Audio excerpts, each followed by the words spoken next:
আলোচনার বিষয়বস্তু হয়েছে যাকাত, ফিতরা এবং ওশুর। আর আল্লাহ রাব্বুল আলামিন যতটুকু সময় বলার তৌফিক দিবেন, যাকাত কি, এর কি উপকারিতা, যাকাত না দিলে কি ক্ষতি হয়, যাকাত কে দিবে, কাকে দিবে, এবং ওশুর কে দিবে, কাকে দিবে, ঠিক তেমনি ভাবে সাদাকাতুল ফিতরা দিবে, কাকে দিবে, কেমন ভাবে দিবে, এগুলি নিয়ে সংক্ষিপ্ত ভাবে কিছু আলোচনা করার চেষ্টা করব। এই বিষয়ে আলোচনা আমাদের সমাজে বহুত কম। আমরাও ধরেন বিভিন্ন সময় ওয়াজ করি, এই বিষয় নিয়ে বিস্তারিত আলোচনা কখনোই করা হয় না। এই জন্য আপনাদের খাতিরে, আপনাদের জন্য, যাতে যাকাত কি বস্তু এই ব্যাপারে পরিপূর্ণভাবে আপনাদের কিছু বুঝে আসে, সংক্ষিপ্ত আকারে হলেও কিছু আমি লিখে নিয়ে আসছি, যাতে আপনাদেরও বোঝা সুবিধা হয়, আমারও যাতে সহি শুদ্ধ কথাটা আপনাকে বুঝাইতে পারে। মুহতারাম দোস্ত বুজুর্গ,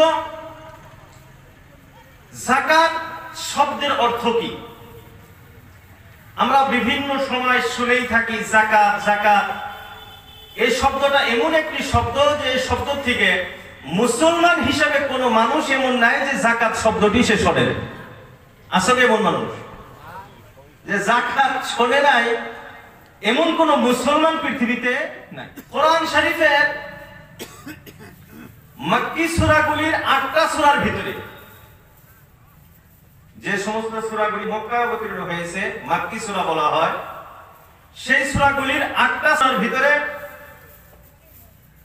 আর যে সূরাগুলি মাদানী মদিনাতে অবতীর্ণ হয়েছে, তার মানে হিজরতের পরে যে সমস্ত সূরাগুলি অবতীর্ণ হয়েছে মাদানী সূরা বলা হয়, সেই সূরাগুলির ভিতরে 22টি সূরার ভিতরে, মক্কি 8টি সূরা, মাদানী 22টি সূরার ভিতরে 30টি আয়াতের ভিতরে আল্লাহ রাব্বুল আলামিন যাকাতের কথা আলোচনা করেছে। আর এই 30টি আয়াতের ভিতরে 27টি জায়গাতে আল্লাহ রাব্বুল আলামিন যাকাতটাকে নামাজের সঙ্গে ব্যবহার করেছে। 27টি জায়গাতে আল্লাহ যেখানে নামাজের কথা আনছেন, আকিমুস সালাতা সঙ্গে সঙ্গে আল্লাহ আনছেন ওয়া আতুস যাকাতা, ওয়া ইউকিমুনাস সালাতা ইউতুনাস যাকাতা, আকামুস সালাতা আতাউস যাকাতা, আকামাস সালাতা আতাস যাকাতা। 27টি জায়গার ভিতরে আল্লাহ রাব্বুল আলামিন নামাজ এবং যাকাত দুইটা একসঙ্গে আনছে। বোঝা গেল নামাজটাও যেমন গুরুত্বপূর্ণ বস্তু, কারণ নামাজের বিষয় বয়ান আমরা অনেক শুনি, ঠিক না? বোঝা গেল নামাজটা যত গুরুত্বপূর্ণ বস্তু, যাকাতটাও একই রকমই গুরুত্বপূর্ণ বস্তু। যাকাত কি বস্তু? যাকাতের অর্থ কি? যাকাত শব্দের অর্থ হলো আরবিতে আয-যাকাত বিমানাহু আত-তাহারাতু ওয়ান-নুমা, পবিত্র করা, বৃদ্ধি করা, এটা হলো যাকাতের অর্থ। যাকাত শব্দের আবিধানিক অর্থ হলো বৃদ্ধি করা, পবিত্র করা। বৃদ্ধি মানে বেশি করা, আর পবিত্র মানে পাক পবিত্র করা। যাকাত শব্দের অর্থই হলো পবিত্র করা। তার মানে আল্লাহ রাব্বুল আলামিন যাকাতের দ্বারায় আপনাকে এবং আপনার মালকে পবিত্র করবে। আর বৃদ্ধি করা, আর একটা অর্থ বৃদ্ধি করা, বেশি করা। তার মানে আল্লাহ রাব্বুল আলামিন আপনার যাকাতের মাধ্যমে আপনার মাল বৃদ্ধি করবে এবং আপনার নেকিগুলিকে বৃদ্ধি করে দেবে। আল্লাহ রাব্বুল আলামিন বলেন, ইয়ামহাকুল্লাহুর রিবা ওয়া ইউরবিস সাদাকাত। ইয়ামহাকুল্লাহুর রিবা, আল্লাহ রাব্বুল আলামিন সুদটাকে একেবারে ধ্বংস করে দেয়। ওয়া ইউরবিস সাদাকাত, আর দান খয়রাত যাকাতটাকে আল্লাহ রাব্বুল আলামিন বৃদ্ধি করে দেয়। আল্লাহ বৃদ্ধি করে দেয়, আপনার মাল ধন সম্পদ আল্লাহ বৃদ্ধি করে দেন এবং আপনার নেকিও বৃদ্ধি। আর একটা অর্থ পবিত্র কর, আপনার মাল সম্পদ যা কিছু আছে এই সম্পদের আপনার জন্য জাহান্নামের অগ্নি হয়ে দাঁড়াবে, পরে বিস্তারিত আলোচনা আসতেছে। কিন্তু আপনার মালের যে খারাপ ময়লা অংশটুকু আছে সেটা যদি আপনি বাহির করে দেন, তাহলে আপনার বাকি মালগুলি কি হবে? পবিত্র হয়ে যাবে। দ্বিতীয় আর একটা অর্থ হলো আল্লাহ রাব্বুল আলামিন আপনাকে গুনাহ থেকে পবিত্র করবে। এটা হলো যাকাতের আবিধানিক অর্থ। লাগবি অর্থ, যে যাকাত শব্দের অর্থ কি? বৃদ্ধি করা আর পবিত্র করা।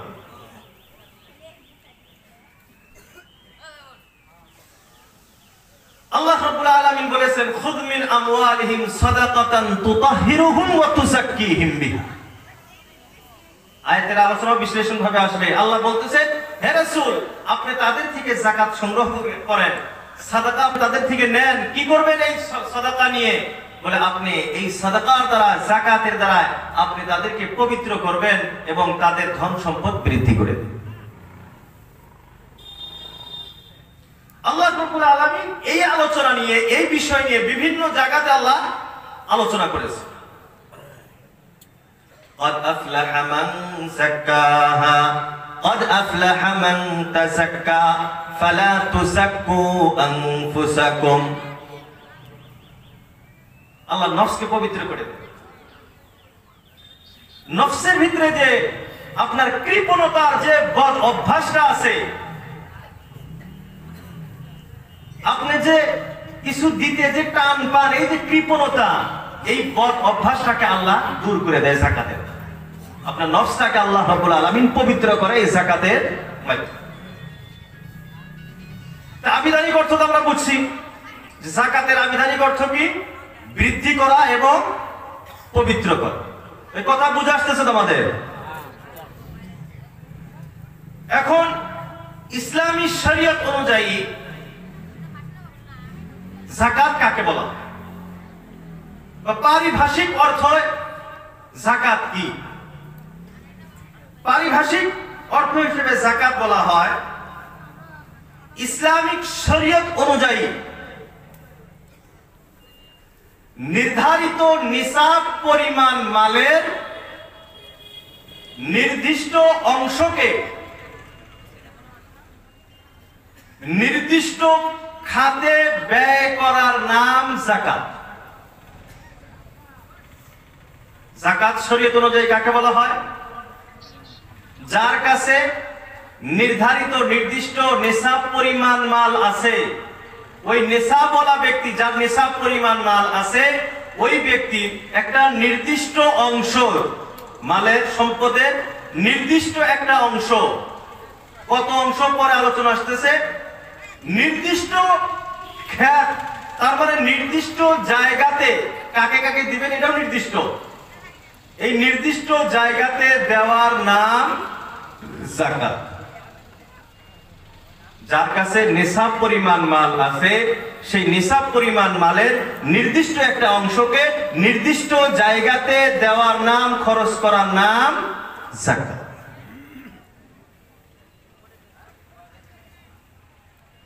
যাকাতটা ফরজ কোন সময় হয়েছে? যাকাত মক্কাতেই ফরজ হয়ে গিয়েছিল, কিন্তু যাকাতের হুকুম আহকামগুলি আপনি কত পরিমাণ দিবেন, কতটুক দিবেন, কত পার্সেন্ট দিবেন, কাকে দিবেন, কিভাবে দিবেন, এর বিস্তারিত আলোচনা মক্কাতে অবতীর্ণ হয়। বিস্তারিত আলোচনা অবতীর্ণ হয় মদিনাতে দ্বিতীয় হিজরিতে। এই জন্য কিছু মানুষ বলেন যে যাকাত মদিনাতেই ফরজ হয়েছে, কিন্তু জমহুর উলামা অধিকাংশ উলামাদের মত এটাই, যাকাত মক্কাতেই ফরজ হয়েছিল, কিন্তু কোনো নির্দিষ্ট হিসাব কিতাব ছিল না, আপনি যতটুকু সম্ভব দিলেই হইল। বিস্তারিত আলোচনা, পরিপূর্ণভাবে যাকাতের উপরে আলোচনা দ্বিতীয় হিজরিতে ফরজ হয়েছে। যাকাত কেন? আল্লাহ রাব্বুল আলামিন যাকাতটাকে কেন ফরজ করলেন? প্রথম একটা কথা তো হলো যে আল্লাহ রাব্বুল আলামিন আমার আপনার উপরে যে সমস্ত বস্তুগুলি দায়িত্ব আমার দিয়েছেন, ফরজ করেছেন, আমার উপরে কর্তব্যরত করেছেন, প্রত্যেকটা বস্তুর ভিতরে অনেক ধরনের ফজিলত, অনেক ধরনের রহমত, বরকত আল্লাহ রাব্বুল আলামিন রেখেছেন। তার ভিতরে যাকাতটা আল্লাহ রাব্বুল আলামিন যে আমার আপনার উপরে, মুসলমানদের উপরে ফরজ করেছেন, তার একটা কারণ হলো ধনী ও গরিব দুইজনের মাধ্যমে ভালোবাসাটা টিকে থাকে। সহায় গরিবের প্রতি সহায় সহানুভূতিটা যাতে পরিপূর্ণভাবে আদায় হয়। আরেকটা বড় কারণ আমরা সবাই জানি, আল্লাহ রাব্বুল আলামিন বলেছেন, ওয়ামা মিন দাব্বাতিন ফিল আরদি ইল্লা আলাল্লাহি রিজকুহা। আল্লাহ রাব্বুল আলামিন বলেন, এই জমিনের ভিতরে যত জীবজন্তু আছে সব কিছুর রিজিকের জিম্মাদারি, সবাইকে খানা পৌঁছানোর জিম্মাদারি, সবাইকে রিজিক দেওয়ার জিম্মাদারি আমি আল্লাহর উপরে ফরজ। ইল্লা আলাল্লাহি, আল্লাহর উপরে। ওয়ামা মিন দাব্বাতিন ফিল আরদি, আর এই জমিনের ভিতরে যত ধরনের দাব্বা আছে, কীড়া মাকড়া নেন, কীট পতঙ্গ নেন, জীবজন্তু নেন, মানুষ নেন, যা কিছু আছে, ইল্লা আলাল্লাহি রিজকুহা, সবার কাছে রিজিক পৌঁছানোর জিম্মা আমার আল্লাহর উপরে। সবাইকে আল্লাহ রাব্বুল আলামিন রিজিক পৌঁছাবে, এটা আল্লাহ রাব্বুল আলামিন নিজের উপরে দায়িত্ব নিয়েছে। এখন মানুষকে আল্লাহ রাব্বুল আলামিন ডাইরেক্ট তার বাড়ি দেশে দিয়ে দেবে না। আল্লাহ রাব্বুল আলামিন ডাইরেক্ট দিয়েও দেখছে মানুষকে। মান ও সালওয়া, আমরা অনেকেই ঘটনা জানি, মান ও সালওয়া ছিল। আল্লাহ রাব্বুল আলামিন সকাল বিকাল ডাইরেক্ট আসমান থেকে খাবার খাইছে। মানুষ তো ওটা অদমায় নাই। আল্লাহ রাব্বুল আলামিন তারপরে সিস্টেম করে দিয়েছে, আর কামাই করে খাও, ওটাই চাইছিল তারা। জাল করে এটা মেলা দিন ধরে খাইতেছি না, তুমি যে দিতে চাওয়ান করে, এটা আমাদের আর ভালো লাগে না। কামাই করে খাইতাম, পেঁয়াজ রসুন এটা ওইটা হাফ জাপ যদি খাইতাম খুব ভালো লাগতো। আল্লাহকে ঠিক আছে, যাও ওটাই করে খাকা। আল্লাহ রাব্বুল আলামিন রিজিকের জিম্মাদারি নিয়েছেন। রিজিকটা কেমন ভাবে পৌঁছাবেন? আল্লাহ রাব্বুল আলামিন সিস্টেম একটা করলেন যে যারা ধনী তাদের কাছে কিছু নাও, আর যারা গরিব তাদেরকে দাও। এর দ্বারা আল্লাহ রাব্বুল আলামিন যে রিজিক পৌঁছানোর জিম্মাদারি আল্লাহ নিয়েছেন, সেটা আদায় হয়ে গেল। দ্বিতীয় বহুত বড় একটা কারণ, যাকাত ইসলামে যে আনছে আল্লাহ রাব্বুল আলামিন, ইসলামের ভিতরে যে যাকাতটাকে ফরজ করেছেন, এর বহুত বড় একটা কারণ হলো যাতে সম্পদ শুধুমাত্র পুঁজিবাদীদের হাতে জমা হয় না থাকে। বর্তমান কি হইতেছে? আচ্ছা, আমাদের ভারতের অবস্থায় যদি নেন, সব কিছু আম্বানি আর আদানির কাছে বিক্রি, সব টাকা পয়সা আম্বানি আর আদানির কাছে চলে গেছে। এয়ারপোর্ট গুলো আম্বানি আদানির কাছে বিক্রি, ট্রেন লাইন গুলো, ট্রেন গুলো সব বিক্রি করতেছে, ট্রেনের স্টেশন, এয়ারপোর্ট সব বিক্রি হইতেছে। তার মানে সম্পদ শুধুমাত্র একজনের কাছে জমা হইতেছে। আল্লাহ রাব্বুল আলামিন এই বস্তুটাকে পছন্দ করে না যে সব কিছু একজন মানুষের কাছে আসবে, এটা আল্লাহ পছন্দ করে না। আল্লাহর তরতিব হলো সবার কাছে কিছু কিছু কিছু কিছু পৌঁছায়। এখানে কেউ প্রশ্ন করতে পারেন, আল্লাহ এটা সিস্টেম করলো কে? আল্লাহ ইচ্ছা করলে সবাইকে ধনী বানাই দিত, আল্লাহ ইচ্ছা করলে পারতো। কিন্তু আল্লাহ রাব্বুল আলামিন এর ভিতরে অনেক হিকমত রেখেছেন, অনেক বস্তুর ভিতরে রাখছেন। সবাইকে যদি আল্লাহ ধনী বানাইতো, তাহলে রাস্তাকে সাফ করতো, রাস্তার কাম কেরা করলো নি, লেট্রিন কেরা সাফ করলো নি, মানুষ পাওয়া গেল নাকি?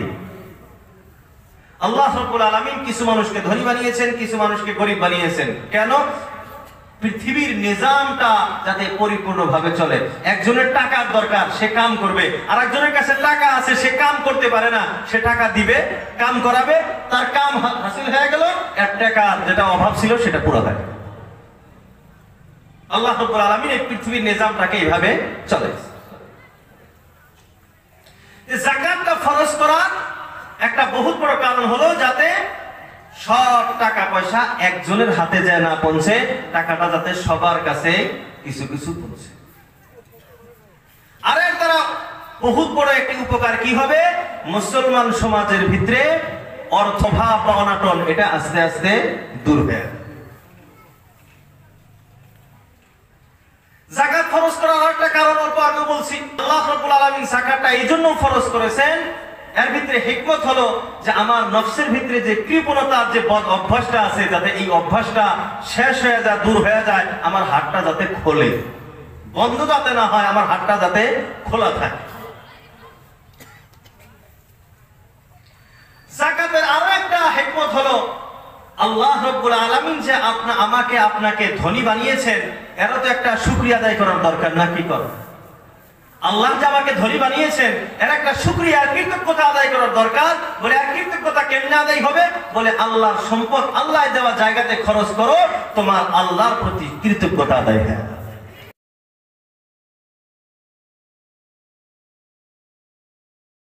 যাকাত বহুত গুরুত্বপূর্ণ একটা বস্তু। কিরকম গুরুত্বপূর্ণ? আমরা সবাই জানি ইসলামটা পরিপূর্ণ, ইসলামটা মূল যেটা বস্তু ইসলামের সেটা হলো পাঁচটা স্তম্ভ, মূল স্তম্ভ পাঁচটা ইসলামের। সেই মূল পাঁচ স্তম্ভ যে ওই একটা ওর থেকে যদি একটা স্তম্ভ, একটা খোঁটাও যদি নষ্ট হয়, তাহলে তার ঈমান ইসলাম কিছুই থাকবে না, সে মুসলমান থাকবে না। সেই পাঁচটা স্তম্ভের ভিতরে, রুকুনের ভিতরে একটা রুকুন হলো যাকাত। আল্লাহ রাসূল, আল্লাহর হাবিব নবী সাল্লাল্লাহু তাআলা আলাইহি ওয়াসাল্লাম ঘোষণা করেন, বুনিয়াল ইসলামু আলা খামসিন শাহাদাতি আল্লা ইলাহা ইল্লাল্লাহ ওয়া আন্না মুহাম্মাদার রাসূলুল্লাহ ওয়া ইকামিস সালাহ ওয়া ইতাইস যাকাহ ওয়াল হজ্জ ওয়া সাওমি রমাদান। আল্লাহ রাসূল, আল্লাহর হাবিব বিশ্ব নবী, দয়ার নবী সাল্লাল্লাহু তাআলা আলাইহি ওয়াসাল্লাম ইরশাদ করেন, বুনিয়াল ইসলামু আলা খামস, ইসলামের মূল বুনিয়াদ হলো পাঁচটা স্তম্ভের উপরে ইসলাম দাঁড়িয়ে আছে। এক নাম্বার শাহাদাতি আল্লা ইলাহা ইল্লাল্লাহ ওয়া আন্না মুহাম্মাদার রাসূলুল্লাহ। ইসলামের প্রথম স্তম্ভ হলো তুমি সাক্ষী দাও, এই কথার সাক্ষী দেওয়া যে আল্লাহ ছাড়া কোনো উপাস্য নাই, আল্লাহ ছাড়া কোনো মাবুদ নাই, উপাসনার কোনো উপযুক্ত নাই। আর তার সাথে এই কথার সাক্ষী দেওয়া যে মুহাম্মাদুর রাসূলুল্লাহ সাল্লাল্লাহু আলাইহি ওয়াসাল্লাম আল্লাহর প্রেরিত রাসূল। দুই নাম্বার স্তম্ভ হলো ওয়া ইকামিস সালাহ, নামাজ প্রতিষ্ঠিত করা। তিন নাম্বার স্তম্ভ হলো ওয়া ইতাইস যাকাহ, যাকাত আদায় দেওয়া, যাকাত আদায় করা, এটা হলো তিন নাম্বার স্তম্ভ। চার নাম্বার হলো ওয়াল হজ্জি, হজ করা। পাঁচ নাম্বার স্তম্ভ হলো ওয়া সাওমি রমাদান, রমজান মাসের রোজা রাখা। আল্লাহ রাসূল বলতেছেন যে ইসলামের মূল ভিত্তি পাঁচটি। এই পাঁচটার ভিতরে একটাও যদি আপনার কাটা যায়, একটাও যদি আপনার ছাড়ে, তাহলে বোঝা গেল আপনি মুসলমানের ভিতরে নাই, আপনি মুসলমানের থেকে বাহির হয়ে গেছেন। আর এই মূল পাঁচটি স্তম্ভের ভিতরে তৃতীয় নম্বরে, তিন নম্বর সিরিয়াল, তিন নম্বরই হলো যাকাত। তাহলে বোঝা গেল যাকাতের গুরুত্বপূর্ণতা অনেক বেশি। আমি আপনি ভাবতে পারি যে কি জানি আল্লাহ রাব্বুল আলামিন যাকাতটাকে শুধুমাত্র আমার আপনার উপরেই ফরজ করেছেন, এমন না। আল্লাহ শুধুমাত্র আমার আপনার উপরে, আমি আপনি বলতে উম্মতে মুহাম্মাদিয়ার কথা বলতেছি, যে আল্লাহ রাব্বুল আলামিন শুধুমাত্র উম্মতে মুহাম্মাদিয়ার উপরে যাকাতটা ফরজ করেছেন, এমন না। আকায়ে নামদার হযরত মুহাম্মদ রাসূলুল্লাহ সাল্লাল্লাহু আলাইহি ওয়াসাল্লাম এই পৃথিবীতে আসার আগেও যত নবী ও রাসূল পৃথিবীতে এসেছিলেন সব নবী রাসূলের যুগেই যাকাতটা বাধ্যতামূলক ছিল। সবার উপরে যাকাত বাধ্যতামূলক ছিল। এই বিষয়ে আল্লাহ রাব্বুল আলামিন কোরআন পাকের ভিতরে ঘোষণা করেন বনি ইসরাঈলদের বিষয়। বনি ইসরাঈল উম্মতে মুহাম্মাদের আগের বনি ইসরাঈলদেরকে আল্লাহ রাব্বুল আলামিন সম্মুখীন করে মুখাতাব করে আল্লাহ বলতেছেন, লা ইন আকামতুমুস সালাতা ওয়া আতাইতুমুস যাকাতা ওয়া আমানতুম বিরুসুলি ওয়া আযযারতুমুহুম ওয়া আকরাদতুমুল্লাহা কারদান হাসানান لأكفرن عنكم سيئاتكم ولأدخلنكم جنات تجري من تحتها الأنهار। আল্লাহ রাব্বুল আলামিন বনি ইসরাঈলদেরকে ডেকে ডেকে বলতেছেন, তাদেরকে মুখাতাব করে বলতেছেন, তাদের ব্যাপারে আল্লাহ বলতেছেন, লা ইন আকামতুমুস সালাতা, যদি তোমরা নামাজ আদায় করতে, নামাজ যদি তোমরা প্রতিষ্ঠিত করতে, ওয়া আতাইতুমুস যাকাতা, আর যদি তোমরা নামাজের সাথে সাথে যাকাতটা পরিপূর্ণভাবে আদায় করতে, আর আমার রাসূলদের প্রতি যদি ঈমান আনতে, আর তাদের প্রতি যদি সম্মান জানাইতে, আর যদি আল্লাহ রাব্বুল আলামিনকে সুন্দরভাবে কর্জা দিতে, আল্লাহকে কর্জা দিতে, তার মানে যদি নফলি কিছু সাদকা ইত্যাদি করতে, এই নেক কাজগুলি যদি তোমরা, তার ভিতরে বিশেষ করে নামাজ এবং যাকাতের কথা আল্লাহ উল্লেখ করলেন। নামাজ যদি তোমরা প্রতিষ্ঠিত করতে, যাকাত যদি তোমরা আদায় করতে, তাহলে আমি তোমাদেরকে কি করতাম? আল্লাহ রাব্বুল আলামিন বলেন, লা উকাফিরান্না আনকুম সাইয়্যাতিকুম, আমি আল্লাহ তোমাদের গুনাহগুলিকে মিটিয়ে দিতাম। লা উকাফিরান্না আনকুম সাইয়্যাতিকুম, নিশ্চয় নিশ্চয় আমি আল্লাহ তোমাদের গুনাহগুলিকে শেষ করে দিতাম, মিটিয়ে দিতাম, ধ্বংস করে দিতাম। শুধুমাত্র গুনাহগুলিকে শেষ করতাম না, ওয়ালা উদখিলান্নাকুম, আর আমি নিশ্চয় নিশ্চয় তোমাদেরকে প্রবেশ করাইতাম। কোন জায়গাতে প্রবেশ করাইতাম? জান্নাতিন, এমন জান্নাতে, এমন বাগানগুলির ভিতরে আমি তোমাদেরকে প্রবেশ করাইতাম যার নিচে দিয়ে নহর প্রবাহিত, নদী প্রবাহিত। সূরা মাইদা 12 নম্বর আয়াত আল্লাহ বলতেছেন, বনি ইসরাঈলদেরকে তোমরা যদি নামাজ পড়তে, রোজা রাখতে, তোমরা যদি যাকাত আদায় করতে, তাহলে তোমাদেরকে আমি, তোমাদের গুনাহগুলো আমি মাফ করে দিতাম, আর তোমাদেরকে আমি জান্নাতে প্রবেশ করাইতাম। বোঝা গেল, নামাজ যাকাত যদি পরিপূর্ণভাবে আদায় করা যায় তাহলে জান্নাতে যাওয়া যাবে, ঠিক কিনা? আর আমার আপনার সব গুনাহগুলি কি হয়ে যাবে? মিটে যাবে।